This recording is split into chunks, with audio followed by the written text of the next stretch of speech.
your movie is really funny. It's really funny. By myself, laughing out loud hysterically today. I watched it in the sauna. I watched it in the gym. I watched it. It's one of the best comedies I've seen in a long time because there's so many moments in it that are so uncomfortable. That means a lot. I appreciate that. Yeah, that's what we're hoping for. The Robin D'Angelo one, where you gave that guy money for reparations and you got her. She thought it was uncomfortable. Yeah, that was kind of when we had the idea for the film to talk about race. We knew we needed to get Robin D'Angelo. I didn't think we'd get her because I figured she'd be a lot more cautious. Yeah, savvy and cautious. But apparently she doesn't. She has no idea what's happening outside of her bubble at all. So she didn't know who I was. I mean, I gave her my name, and she had no clue. So wow. But we kind of went into that knowing what the end was supposed to be. If we could get her, we came up with that idea. We went to a bar the night before the interview, and we came up with this idea: could we get her to actually pay reparations to Ben, our black producer? And we had to kind of talk him into it. And it was really just like in real time. I was there for about 2 hours, and it was an hour and a half of the most mind-numbing conversation where I'm just. None of that's in the movie because it's just me like fluff questions, and I'm repeating back to her own ideas so she knows that I'm a safe person. Right. It's a safe space, and then you got to build to it and build to it and build to it, and then finally you get to a point where you can do something a little weird, and she'll probably go along with it, and she did. I mean, you saw we go through we have a whole series of exercises we want to do with her, and she did it. She was game. So. That was and that was one of the first things we filmed. So after we got that, we knew that, okay, we have a movie here. I feel like you got your money's worth with her, seeing as it's $15,000. But I feel like you got robbed by the lady that got upset about the mascot.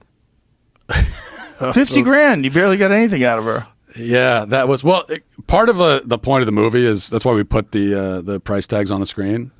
We want people to see how absurd it is. So in a certain way, it was like. The higher they quoted the price, we said, great, we'll pay that because we want this in the movie, right? Because if all these people had said, oh yeah, I'll do it for free or I'll do it for $200, just pay my travel, doesn't really make the point, right? But they all were quoting exorbitant prices, and she was the most $50,000, and then she basically said almost nothing, but it was okay.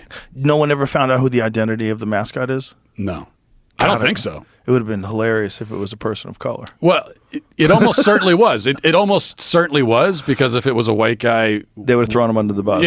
Yeah, they would have. So the fact that they didn't, it's probably some like Hispanic kid or something. And you got to imagine you can't see real good with that fucking costume. You ever put a mascot costume on? I haven't, but I can tell that there's little eye slits. You can't even see what's below you. Exactly. And that's why. Yeah, Duncan and I did a whole podcast where we pretended to be furries. We lasted. We every podcast we do, we dress up. We'll dress up like Star Wars people or whatever, spaceship people. We did a podcast as furries. We kept the helmets on for maybe 5 minutes. We're like, I can't fucking do it, and we both took them off. We're like, props to the furries. If you could run around with this thing on, this is hard to do. Like you can't see shit. You can't breathe. So the idea that he missed those kids. The furries are doing a lot more than running around in those things too. So that's they are. I think they designed special ones for that. Yeah, I don't even want to know, but like a hatch. But it's actually a perfect example of what these people do. These race hustlers that something happened. It was a little bit unpleasant. Yes, not a big deal. There's a million ways to interpret that. It's just a normal human thing that happens in the world. Like things happen that are a little bit unpleasant. You're disappointed. Your kid didn't get a high five. Okay, it happens. But for them. They have one lens for seeing the world, and the lens is through this left-wing racial ideology. So everything that happens is colored by that. Right. And everything is understood through that lens. So anything – I mean, you think about Michelle Obama when she was First Lady. She had multiple stories that she would tell about as First Lady being discriminated against because of her race, allegedly. And one of them was she was in line for ice cream or something, and someone cut in front of her. And she told this story in some interview, this very dramatic story about, well, they didn't see her because she's black. And meanwhile, it's like we've all been cut. Lady, people have cut in front of all of us. It's just that if it happens to me at Walmart, I don't think of it racially. I just think, oh, this person's an asshole. Exactly. But for her, it's all racial. So that's a crazy one to say that someone cutting in front of you, a selfish act, is somehow racist. Just because that's like looking for racism everywhere. Right. That kind of situation is so normal. It's so normal that some dick cuts in front of you. Right, exactly. It's an unpleasant thing that happens to all people, and if you're not in the kind of race hustler bubble, you don't see it that way. But it's interesting that nobody wants to call that out. Nobody wants to be reasonable. Nobody wants to say, well, is that like, you just say, oh wow, you have to listen to it. That's part of the problem. Like, you can't say, are you sure that's racist? Because then you're a racist apologist, and then you're racist by proxy. Yeah, and how do you know? So how do you know what's in that other person's mind? How can you ascribe motives to them?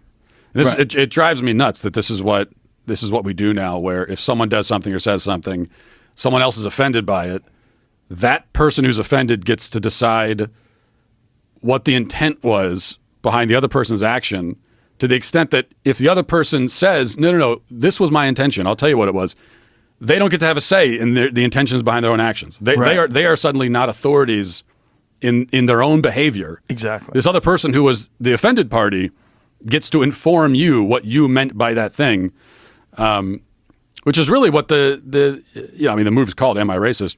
But in reality, there's only one person who can answer whether you're a racist person, and that's you.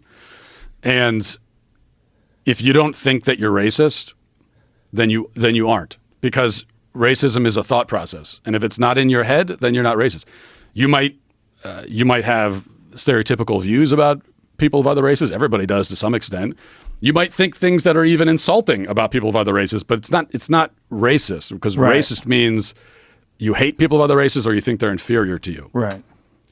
But you could be not a racist person and think that whatever, Asians are bad drivers. You could think that stereotype is true. Whether it's true or not, you just happen to think that that's a true thing about this group. Doesn't mean you hate them. Doesn't mean that you think that they're inferior. It's just, you can say frat boys are annoying and not hate men. Exactly. Yeah. Exactly. Most of the time, these stereotypes, they didn't just fall out of the sky. Like they're grounded in something. If they did, it wouldn't make any sense. Right. And nobody would be offended. That's the thing. Nobody would be offended by a stereotype that had that really was not true at all. Right. You're only offended because it rings true at least a little bit, because otherwise it would just be absurd. Which is why when you get, in the movie we go, there's a section where we go kind of outside this bubble.